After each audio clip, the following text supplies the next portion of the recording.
જ્યારે આ પ્રસંગ સાંભળે મોટા મોટા ભગવદીઓ પણ વિચાર કરવા લાગે. ગોવિંદ સ્વામી તો ઠાકોરજીના એવા સખા, એવા પરમ ભગવદી. અને શ્રીનાથજી કાંકરી મારે એ તો સમજમાં આવે, પણ ગોવિંદ સ્વામી તો વૈષ્ણવ છે. અને વૈષ્ણવનો ધર્મ શું હોવું જોઈએ, વૈષ્ણવનું કર્તવ્ય શું હોવું જોઈએ કે ઠાકોરજીની આપેલી દરેક વસ્તુને પ્રભુનો પ્રસાદ માનીને એનો સ્વીકાર કરે. પણ જ્યારે શ્રીનાથજીએ 7 કાંકરી મારી એ તો સમજમાં આવ્યું, પણ ગોવિંદ સ્વામીએ શ્રીનાથજીના ચરણો પાસે કાંકરી ફેંકી, આ લીલા સમજમાં ન આવી. ત્યારે કોઈ કહે આની અંદર એક ભક્ત અને ભગવાન વચ્ચેનો મીઠો સંવાદ છે. ઠાકોરજી કેવા છે? એનો સ્વભાવ બાળક જેવો છે. કેવો છે? અમારા પ્રભુનો સ્વભાવ કેવો? બાળક જેવો. અને બાળકનો સ્વભાવ શું છે? એ બાળકનો સ્વભાવ એ છે કે મારા પણ શબ્દમાં એ વિશ્વાસ ન કરે, મારા જ આ શબ્દમાં બાળક વિશ્વાસ કરે.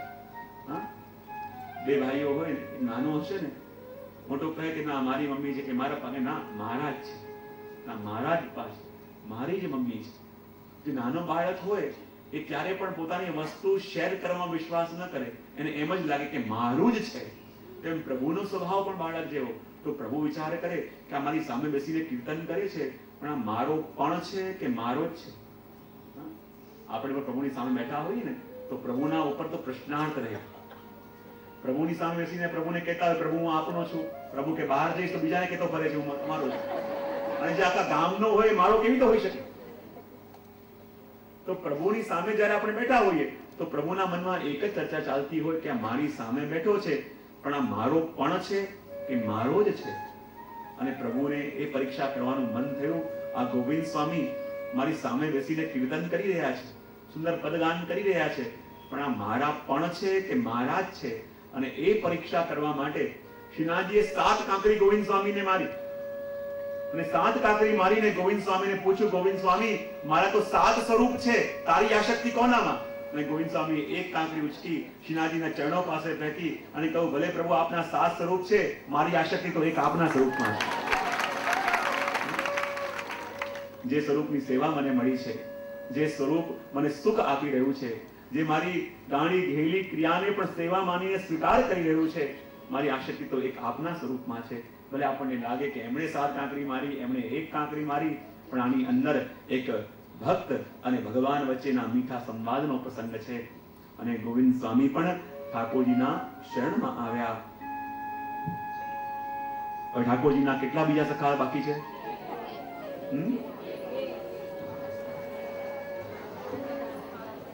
કારણ કે અષ્ટ સખાની સ્થાપના કુસાણીજી કરવાના છે. જલ્દી જલ્દી કેટલા સખા થયા? સ્વામી પણ શરણે આવ્યા, ગોવિંદ સ્વામી પણ શરણે આવ્યા. અને કહેવાય ત્યાં બધા સુંદર સુંદર પદ ગાવા વાળા તો બધા આવી ગયા, કોઈ વાદ્ય વગાડવાળું પણ જોઈએ. શ્રીનાથજી આજ્ઞા કરી ને સુંદર પખાવા વગાડવા વાળા શ્યામ પણ શરણે આવ્યા. સુંદર જે સારંગી વગાડતી એની કન્યા પણ શરણમાં આવી, ગીત વગાડતી. ધીમે ધીમે સમય વ્યતીત થવા લાગ્યો અને ફરી શ્રીનાથજી બાબા કુંભનદાસજી પાસે આવ્યા અને કહેવા લાગ્યા કે જો કુંભનદાસ, કેવો સમય હતો? ઠાકોરજી કહે કેવો સમય હતો એટલે કુંભનદાસજી જેવા હમણાં છે એવો પહેલા સમય હતો. બોલે ના કુંભનદાસ, ખબર છે પહેલા આપણે કેવી રીતે બધા ગોપીઓનું માખણ ચોરવા જતા, દહીં ચોરવા જતા, હવે તારી ઈચ્છા થતી નથી? કુંભનદાસ કહે પહેલા શરીરમાં જોર હતું, પેલા પકડાતા હતા તો માર પડે તો સહન થતી હતી, પણ હવે નહીં થાય. શ્રીનાથજી કે ચલ ને કુંભન, એક વાર ફરી આપણે ચોરી કરવા જઈએ. કેવું માખણ આવતો હતો, કેવો આનંદ આવતો હતો. આજે ભલે દૂધ દહીં માખણના ઢગલા થાય છે, પણ એ આનંદ એ સુખમાં નથી મળતું જે આનંદ ગોપીઓના ઘરમાં જઈને લઈને મળતું હતું. કુંભનદાસજી કહે ઠીક છે ચલો પ્રભુ. અને જ્યાં કુંભનદાસજી પ્રભુની સાથે આવ્યા, ગોપીના ઘરમાં ચોરી કરવા માટે ગયા. જ્યાં ચોરી કરવા માટે ગયા, ઉપર ઉભા થઈને જ્યાં પ્રભુએ એ માખણનું છીકું પકડ્યું, એ માટીનું છીકું પકડ્યું અને છીકું પકડતાની સામે સામે ગોપી આવી. કુંભનદાસજી તો સરકી ગયા, પ્રભુ લટકતા થઈ ગયા. બે હાથમાં જ્યાં માટી પકડી છે અને ત્યાં જ પ્રભુએ જે પિતાંબર ધારણ કર્યું હતું એ પિતાંબર સરકી ગયું. અને જ્યાં પિતાંબર સરક્યું તો ઠાકોરજી બીજી બે ભુજા ધારણ કરી અને બે હાથથી તો આપે માટી પકડી અને બે હાથોથી આપે આ પિતાંબરને સરખું કર્યું અને ઠાકોરજીના ચતુર્ભુજ સ્વરૂપે દર્શન થયા. અને કુંભનદાસજી એ સ્વરૂપને ભૂલી ન શક્યા. વારે વારે બહાર જાય અને આ સ્વરૂપના દર્શન કુંભનદાસજીને થાય. અને જેવા ઘરે ગયા અને કુંભનદાસજીને સમાચાર મળ્યા, બધાઈ હો, આપકે ઘર મેં પુત્ર કો જન્મ ભયો હૈ. અને જે સ્વરૂપના દર્શન કરીને કુંભનદાસજી આવ્યા હતા અને ત્યાં જ પુત્ર જન્મની વધાઈ મળી. મને કહ્યું કે આજે જે સ્વરૂપે પ્રભુના દર્શન મને થયા છે તો મારા પુત્રનું નામ પણ ચતુર્ભુજ રાખીશ. અને પ્રભુના આવા દર્શન કર્યા પછી ચતુર્ભુજદાસજીનો જન્મ એમને ત્યાં થયો. અને ચતુર્ભુજદાસજી પણ કેવા ભગવદી કે જેના માટે કુંભનદાસજી જેને પૂર્ણ માને છે ને, 7 બાળકો. પણ જયારે બધાએ પૂછ્યું કે આપને કેટલા બાળકો છે, શું કહ્યું? મારે 1.5 પુત્ર છે. તો આપણે તો 7 બાળકો છે ને કહો છો કે મારે 1.5 પુત્ર છે. તો કહે કે એમાંથી 5 તો ના ભગવત સેવા કરે છે, ના ભગવત સત્સંગ કરે છે, એને હું પુત્ર માનતો જ નથી. પણ એમાંથી એક દાસ ગાયની સેવા કરે છે.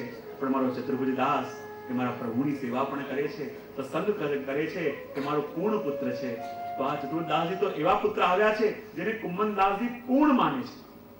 અને કુંભનદાસજીને પૂર્ણ માને પછી એની બરાબરી કોણ કરી શકે?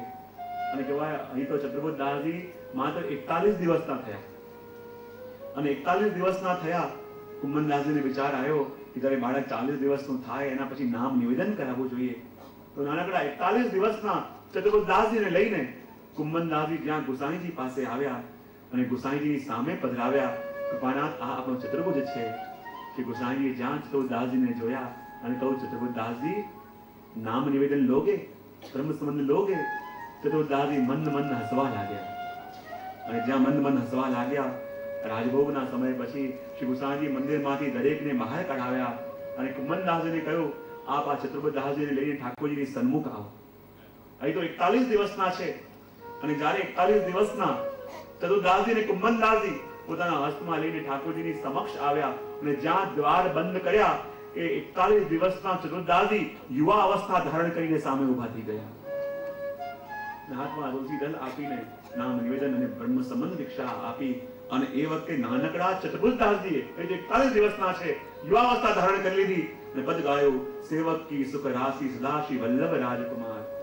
અને પદનું ગાન કર્યું, બ્રહ્મ સંબંધ ગ્રહણ કર્યું. અને બ્રહ્મ સંબંધ લઈને જ્યાં દ્વાર ખુલ્યા ત્યાં યુવાન ચતુર્દાસજી પાછા નાનકડા 41 દિવસના થઈ ગયા. અને એવી અવસ્થા હતી કે ગુસાઈજીને આવીને કુંભનદાસ કહેવા લાગ્યા, કૃપાનાથ, આપે ઘણી મોટી કૃપા કરી, ઘણી મોટી કૃપા કરી કે સત્સંગ મને મારા ઘરમાં આપી દીધો.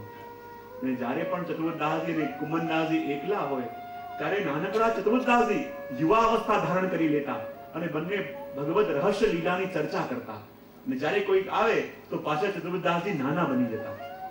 વિચાર કરો કેવી લીલા હશે અને કેવું એ સ્વરૂપ હશે કે જે લીલાનું સ્વરૂપનું દર્શન કરતા કરતા અહીંયા ધીમે ધીમે સમય પસાર થવા લાગ્યો. અને ચતુર્દાસજી તો એવા ભગવદી હતા, એટલી આસક્તિ પ્રભુના ચરણોમાં એમને હતી કે ઠાકોરજીના દર્શન ન કરે ત્યાં સુધી પોતે દૂધ પણ અરોગતા નતા. એવી આસક્તિ પ્રભુના દર્શનની એમને હતી. એમ એક એક કરીને ધીમે ધીમે જીવો પ્રભુની શરણે આવવા લાગ્યા. ધીમે ધીમે સત્સંગ થવા લાગ્યો. હવે પ્રભુના કેટલા સખા થયા? કોણ કોણ થયા? શ્રી મહાપ્રભુજીના કેટલા સેવકો? કોણ કોણ?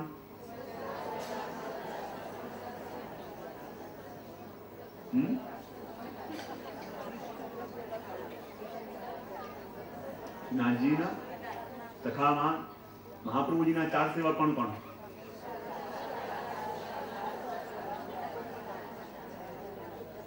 કોણ કોણ?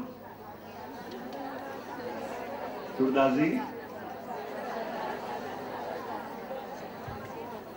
પરમાનંદાસજી, કુંભનદાસજી, કૃષ્ણદાસ, અધિકારી. બરાબર. શ્રી ગુસાઈજીના 4 સેવક કયા કયા?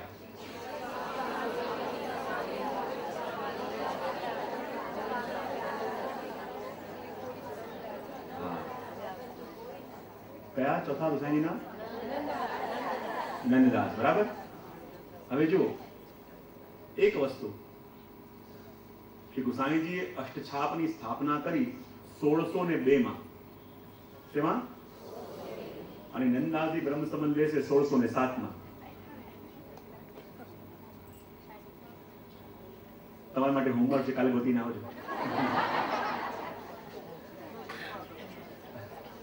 જેને ખબર છે બોલતા નહીં, જેને નથી ખબર કાલે જરા ગ્રંથો વાંચીને આવજો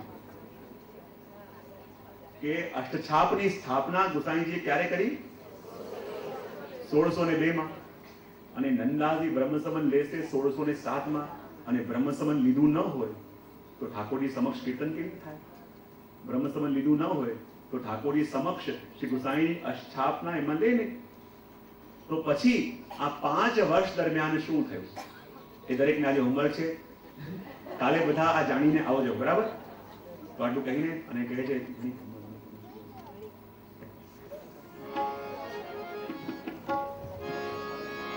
જેટલા જેટલા સખા ભેગા મળી રહ્યા છે, એક સખા બાકી રહ્યા છે, દસમું કહીશું. ગણી ખમા ગણી રે ખમા શ્રીજી બાબા